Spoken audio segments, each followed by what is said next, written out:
Hey, I'm Annie with the High Score, and I'm here at Arcade Dream Studios, which is what we call our shop, our laboratory, our testing ground. This is where we build everything.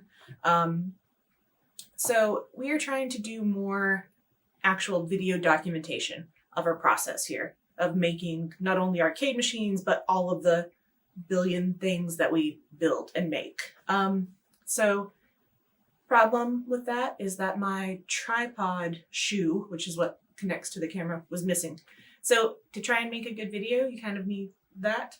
So our first DIY video is how to overcomplicate building a replacement tripod shoe.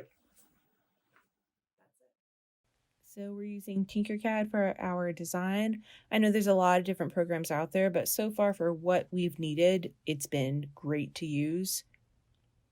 And then into the MakerBot print.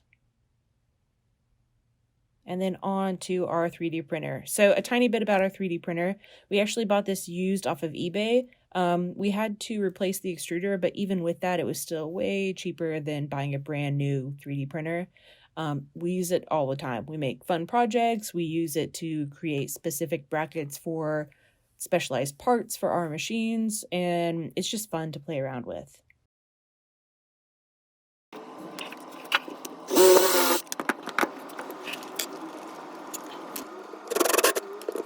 So the bolt I'm using was actually scavenged from a different broken tripod, and that had the clasp on the back that wasn't quite working. So I took that off, but then the bolt would spin around, and I didn't want my camera spinning, so I just used some super glue, which is great for PLA, which is our 3D printed material.